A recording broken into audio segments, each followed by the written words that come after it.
Welcome to Canada's most irreverent talk show. This is the Andrew Lawton Show, brought to you by True North. Coming up, how Justin Trudeau's war on guns is also a war on facts. Also, he says diversity is our strength. Does that extend to education diversity? The Andrew Lawton Show starts right now. Welcome back to the Andrew Lawton Show here on True North, Canada's most irreverent talk show. Great to have you tuned into the program here as we enter a new era in Canada in which facts don't matter, laws don't matter, the nature of good and bad don't matter. The war on guns is existing from the Liberals, irrespective of all of these things. And you know what? We've talked about this in the past, and I get a lot of pushback from people who aren't gun owners, who are from cities or whatever. Maybe they're just from backgrounds that have never put them in the same room as a firearm.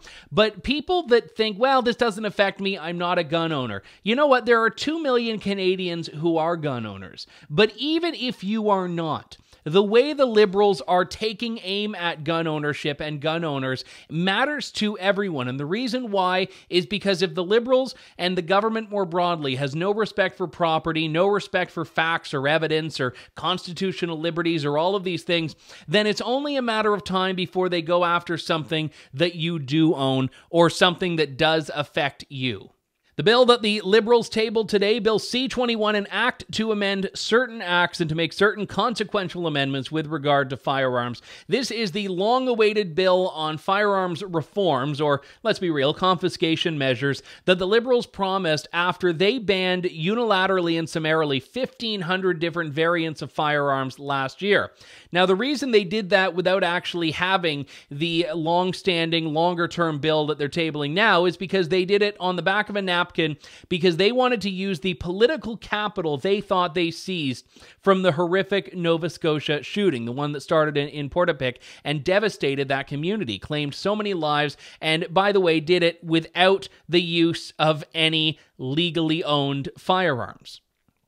But the Liberals saw that moment. They thought they had enough public support and buy-in because of that horrific attack that they could ram this through. And they're still trying to ride that wave, irrespective of facts, irrespective of all of the things that you'd think would matter and actually should matter if you're talking about taking Canadians' property and essentially barring them from doing something that is causing no issue whatsoever to public safety. Because gun crime does not come from legal guns. Gun crime does not come from legal gun owners, from law-abiding citizens who happen to like sports shooting or hunting or going to the range or even just collecting. They are not the problem.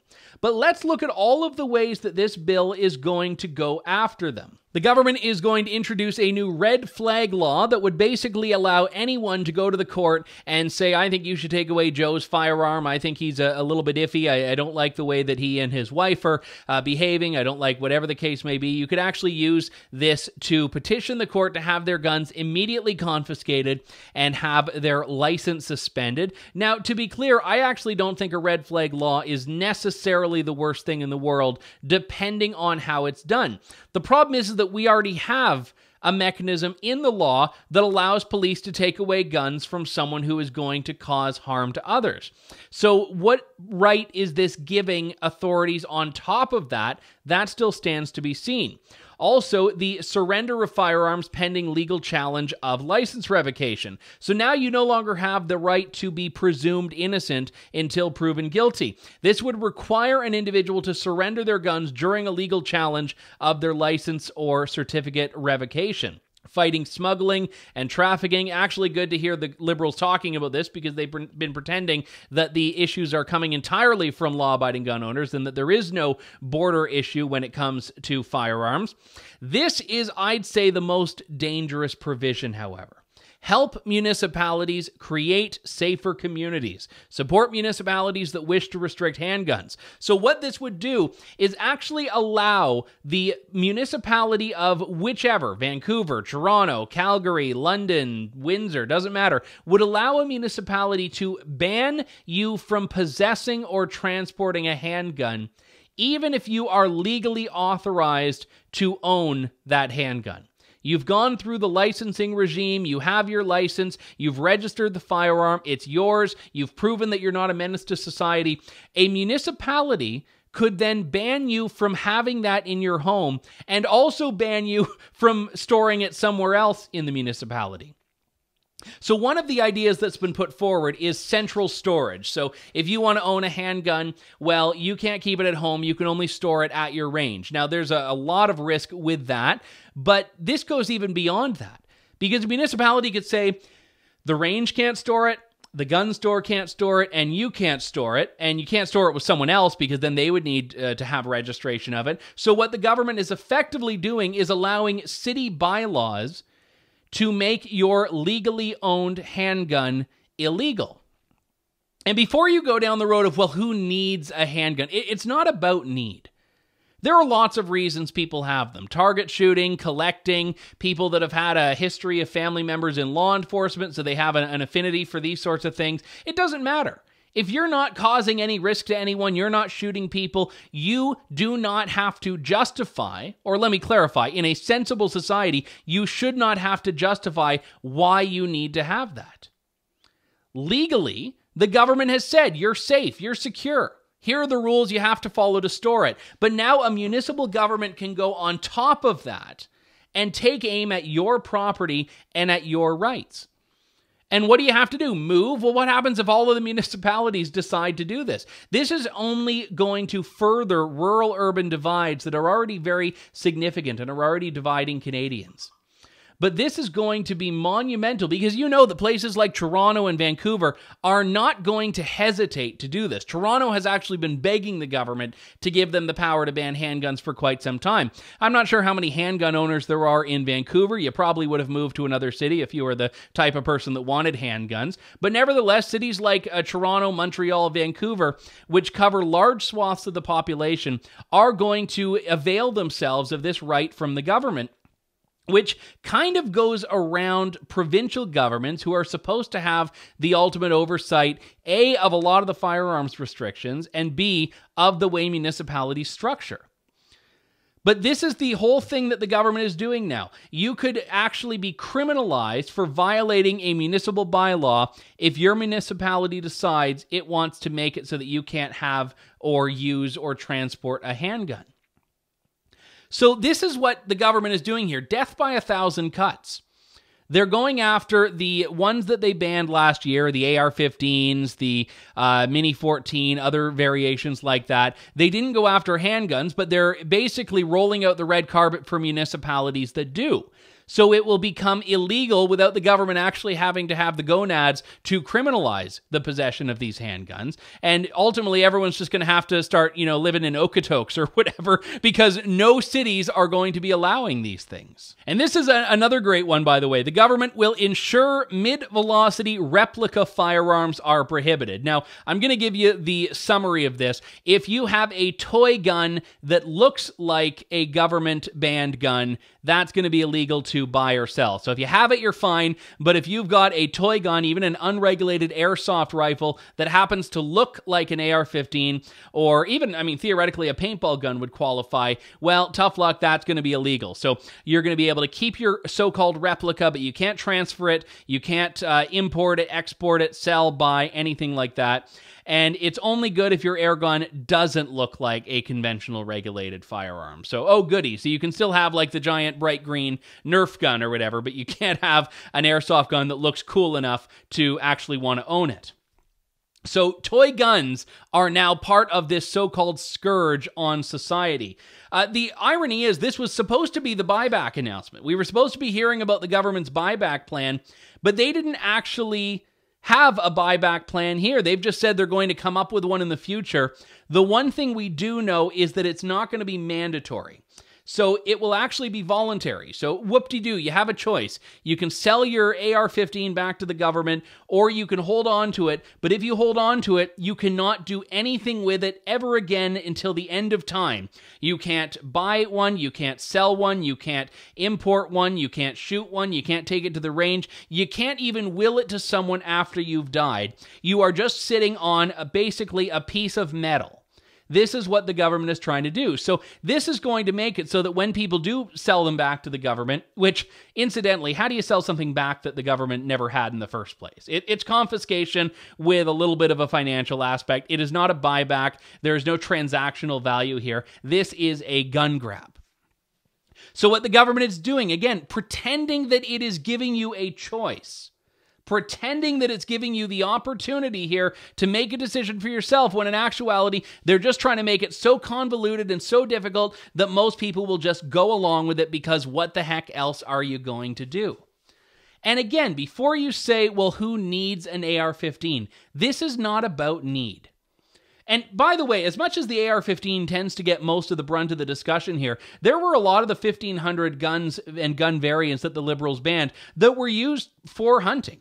So when they say, well, these were just guns that were used to kill people, for starters, even sport shooters are not using them to kill people, but there were guns that were owned by Indigenous people, people in rural areas, people in the North, that were actually being used for hunting, were being used for sustenance. And the government has now decided that these things are all banned. So it's not just about going after AR-15s because, oh, well, who needs one of those? There were guns that were actually essential to people's daily lives that were caught up in this ban, and the Liberals have never acknowledged that. The Liberals have never acknowledged that. They've never owned up to it. They've never walked back from that. They've actually continued to double and triple down on that. Even today, with the line that we keep hearing over and over again, including most recently from Bill Blair, that the guns the Liberals are going after are only for people who want to kill people. Earlier this morning, Minister Lametti and I had the honor to present to the House Bill C-21, a bill that, when passed, will significantly strengthen gun control in Canada. And with this bill, we are keeping our promise to Canadians to reduce gun violence by strengthening our laws, prohibiting firearms which were designed only to kill, by placing significant and effective new restrictions on guns that are used by criminals, and by creating a regime to remove firearms from dangerous situations made deadly by the presence of a firearm. On May 1st of last year, our government took the extraordinary and necessary action to prohibit over 1,500 tactical assault-style rifles. These were weapons not designed for hunting or sport shooting activities, but rather for their efficiency as weapons designed to kill. They're combat weapons designed to be used in tactical situations. They're just trying to stir up this fear. This misplaced fear that doesn't align with the realities. We don't have a massive gun crime problem compared to other jurisdictions. And when we do have gun crime, it's coming from gangs in cities, not from people or institutions or organizations that will at all be affected by this confiscation and disarmament. So this is not going to be a package of reforms that will do anything. And one reporter had actually indicated this. He said, yeah, there have been people that have been gunned down by legal firearms and illegal firearms. He was talking about the legal with a shooting at Dawson College. How is this criminalization going to functionally stop someone from doing that? Same as the Portapique, Nova Scotia massacre, the rampage there. How would anything prevent someone who already was acquiring guns outside of the law from undertaking such acts of violence? It simply wouldn't. And Bill Blair, during today's announcement, had even acknowledged that in a way. He said, well, the problem with the buyback plan is that we don't know where all these guns are and who has them. So we're going to force people who don't want to sell them back to register them. Oh, okay, well, great. So the people that don't register them were criminals who don't care about the law. So the only people penalized, the only people even affected, are those who show a willingness and conscientiousness to engage with the law in the prescribed manner. As in, law-abiding gun owners aren't the problem, so anyone who says they are is being willfully disingenuous or actually just has no idea what they are doing. There was one particular point, though, that really jumped out at me that I had to share, because, again, we can talk about this person disliking guns, this person liking them. I get not everyone is going to like them. I get that. Not everyone's going to understand them. I understand that, too. But that is different than willingly and willfully making stuff up, which Justin Trudeau did when he made this comment about self-defense, about personal protection. In Canada, people can use guns for hunting and for sport shooting, not for personal protection. And there is no need for military-style assault weapons anywhere in this country. So that is factually untrue. You actually can, in this country, use anything for self-defense, for personal protection, as long as it is proportionate to the level of risk that you were facing. Now, in some way, he is close to something that's correct. You cannot own a gun for the purpose of personal protection. If you are doing your interview with a firearms officer because you are trying to get a license and they say, why do you want it? If you say for home defense, you're not going to get your license. So that's true that you cannot own it for that primary purpose, but you are allowed to use your firearm to defend yourself. Now, that doesn't mean police won't try to charge you and that you won't have a massive, massive fight ahead when you try to have those charges dropped, as has happened in a number of cases in Canada. But you legally can use a firearm for self-defense based on all of the case law we see of people who have had those charges dropped. So Justin Trudeau is actually saying something that is fundamentally untrue here when he misrepresents the law in Canada and says that a gun serves no purpose for personal protection. So this is very important because facts still matter. Maybe not in the course of making the legislation that we saw today, but they should matter and do matter if we want to have an honest discussion about firearms. And I'm all for that. I'm all for an honest discussion because I know that if you have an honest one, it's going to lead to facts that do not justify the gun grab that the government is imposing right now. We've got to take a break. When we come back, more of the Andrew Lawton Show here on True North. You're tuned in to the Andrew Lawton Show. Welcome back to the Andrew Lawton Show. Among the most famous words in Canadian politics by now, diversity is our strength. Well, is that true in the education system across the country, in the various provinces? A new report from ARPA Canada, the Association for Reform Political Action, says it is, and actually lays out some really important recommendations on how we can get more diversity in education, which ultimately is more choice for parents, and by extension, a better array of options for students. The report just came out. It's called Educational Diversity, right to the point about what it's about there. Joining me from ARPA Canada is lawyer André Schutten. André, good to talk to you. Thanks for coming on today. Well, it's so good to be on the show. Thanks very much for having me. Now, like I sort of alluded to earlier, we hear lots of talk about diversity. What is it in this context? Yeah, diversity is very important. I think in this country, we recognize it. All kinds of different people come to the table with different experiences and different ideas, and that's usually going to be a strength for us. The problem when it comes to education is that when it comes to diversity, we're not thinking broad enough. We're not thinking about a diversity of cultures or a diversity of institutions or of groups, and that's where I think we need to see more diversity. Right now, while there might be a diversity of people within one big education system, a single system.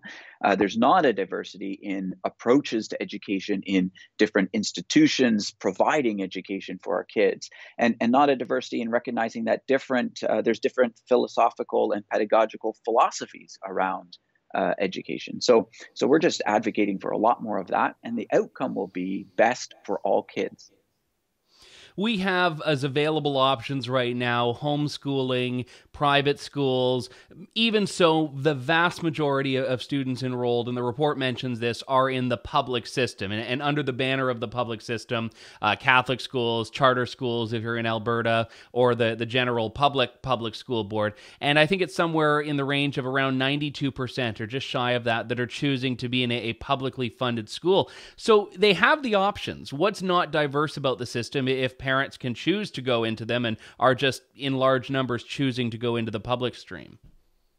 Yeah, I think that number is actually pretty staggering when we see that 92% of Canadian kids are being educated by the state, by the civil government. We would start as our foundation. Our first step is to say, well, who's actually first responsible? Who's primarily responsible for the education of our children? And I say that responsibility lies on parents. But when certain options are just off the table because of, let's say, finances, or because they're not being promoted enough or made available enough, that becomes a problem. I think a lot of parents aren't even aware that independent education provided not by the state but by other actors, that it's a good option, that it's an option that should be embraced, and certainly in some provinces like in Ontario, there's certainly no financial financial support for that kind of education, and so that's gonna speak volumes. Some of the messaging around public education is basically that a good citizen ought to send their child to a state-run school, and I think that kind of messaging needs to change as well.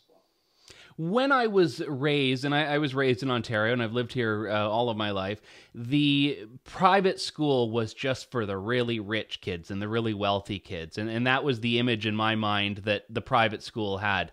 And I've learned later on in life that isn't in fact the case, that there are a lot of private religious schools, I'd say are the most notable examples, where people who have very just average middle-class family incomes find a way to scrape and scrounge and put their kids in these private schools. And you're right, they have to do it really while paying for two educations. Their taxes are still going towards the public school system, and then they're paying a tuition in the private school system.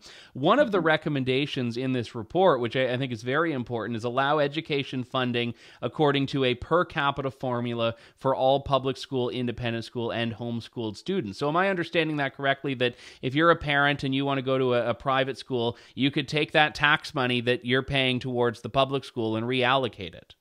Yeah, exactly. That would be one way of doing it. Now, there's different ways of doing it, but that's the basic thrust of it.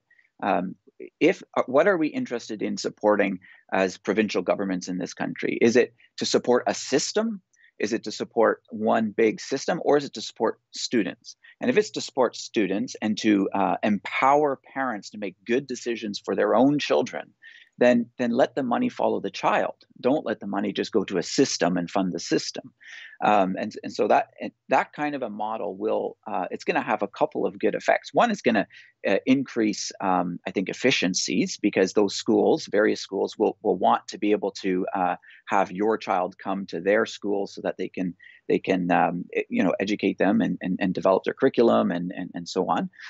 So there's going to be better efficiency, but importantly, from our perspective, it's going to increase responsibility, the ownership of the responsibility and the decisions of parents. Parents are going to be not saying, well, civil government, you take care of making sure my kid gets a good education. Rather, it's each parent is going to say, now I'm invested. I want to investigate how things are going at that school, because if it's not going well at this school, I'm going to pull my kid out and put them in that other school where they're learning better, they're reading better, they're doing better on their math scores, they're understanding concepts like biology and chemistry better.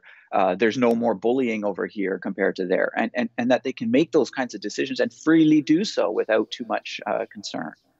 How solid is the evidence on academic performance that you just mentioned in comparison between these two public or private options? And I'm including homeschooling in private.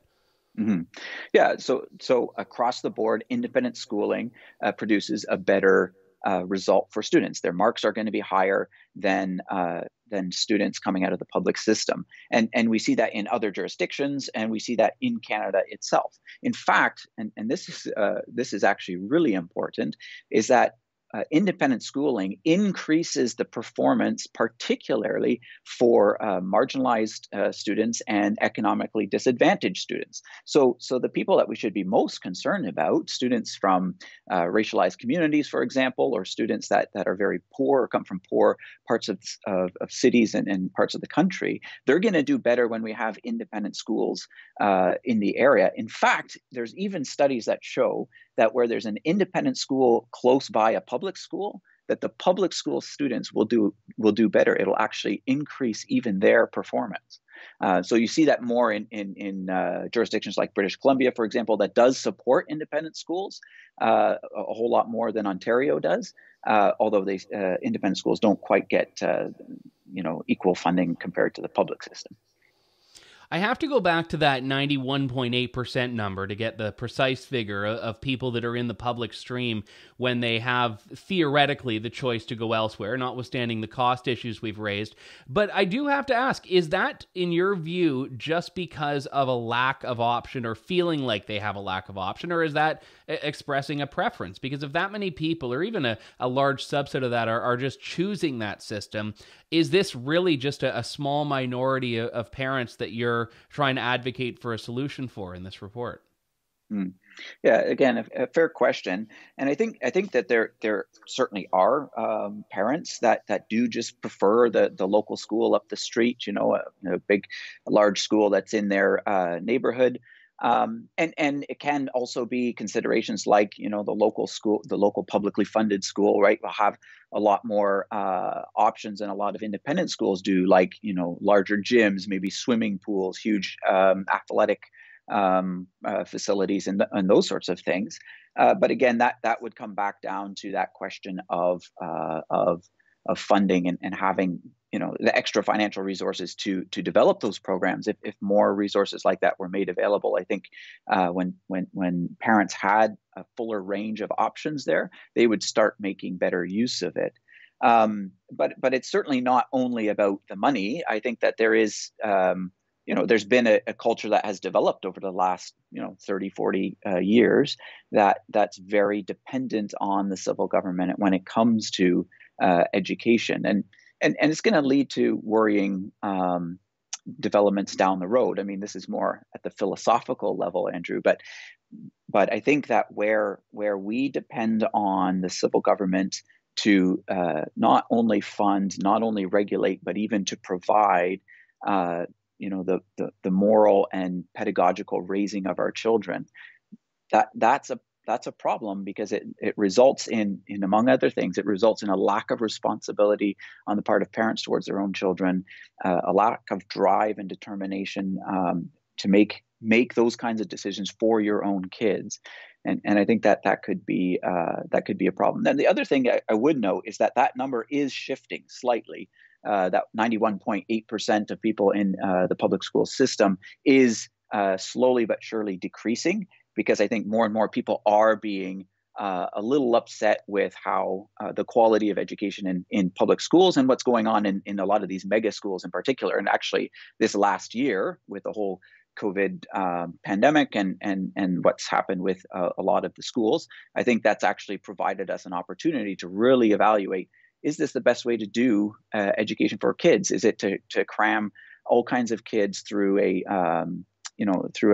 big 3,000 student school and run them through that way, or is there better ways to do schooling? Still, maybe with an institutional school, but one that's much smaller and it's culturally or religiously connected with the families that support it.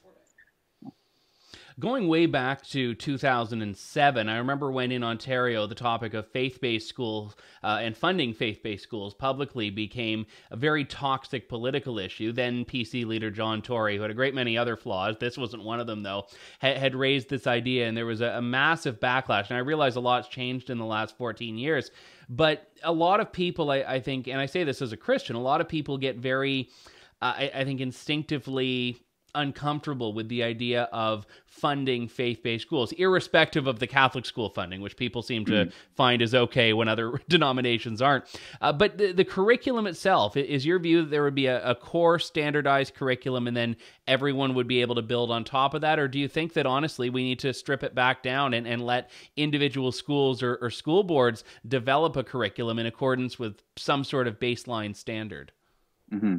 Yeah, I think those things are definitely things that would need to be explored and so on. But at base, I think the civil government has an interest in well-educated citizens. So, if an independent school, let's use a faith-based school, let's say there's a faith-based school that exists and says, oh, we're educating kids, but by the time these kids hit grade 3, they still can't read. By the time they hit grade 8, they can't do basic division or multiplication. Well, there's a major problem there. And I think that that school's not doing what it's supposed to be doing. And I think the civil government has an interest an interest in ensuring some basic standards when it comes to reading, writing, arithmetic, history, science, civics, and so on. But I think it has to be relatively limited because, how far do we want to go? We want to have still a diversity of options when it comes to pedagogical styles, like classical education versus what we see today, which is standard in public education, or Montessori schools, or there's all kinds of different approaches to education. Let's let that diversity happen because there's a diversity of kids. I look at my own family to make it a bit personal. I have a son who's right now thriving in a classical school, which really focuses on the liberal arts. And I have a daughter who's not yet in school, but I don't think she's actually going to do all that well in that kind of a school. There might be another school where she'll do much better in, where she'll thrive in, where she has gifts and talents that will be better expressed in a different kind of school with a different pedagogical model. So I think we need to be able to accommodate that. But frankly, sending my kids to two different independent schools will break the bank. So we got to figure out how to do that. The limits that the civil government has when it comes to the diversity of educational options makes it very, very difficult for us to choose what's best for our kids. And that's a problem in a diverse country like Canada. And it sounds as though, being in Ontario like me, you have the worst available option available to you when it comes to that. Yeah, exactly. And again, like our when you look at the law, and so I'm a lawyer, and I often will look at this kind of thing through the lens of the law. I mean, there's enough things in our charter, for example, that would encourage a diversity of institutions when it comes to education. I mean, take section 23 of the charter, which talks about a multicultural society and how all of our rights and freedoms have to be flow through that kind of a lens. Well, a great way to enhance our multicultural society is by enhancing a diverse spectrum of educational choices. That's section 27 of the charter, sorry, not section 23. And actually, when you look at international law, you see even stronger language for independent education. There's some really neat things that have been passed both at the European Parliament and at the UN, which speak about how we have to respect a child's parents' religious and cultural identity when it comes to issues like education. And I think that we can learn from the international community on this. So, the report, Educational Diversity, published by the Association for Reformed Political Action, ARPA Canada. Joining me from ARPA Canada is André Schutten, General Legal Counsel and Director of Law and Public Policy. André, thanks so much for coming on. Really fascinating topic. All right. Thank you so much for having me. That does it for us for today. We'll be back in just a few days with more of Canada's most irreverent talk show here on True North. This is The Andrew Lawton Show. Thank you, God bless, and good day. Thanks for listening to The Andrew Lawton Show. Support the program by donating to True North at www.tnc.news.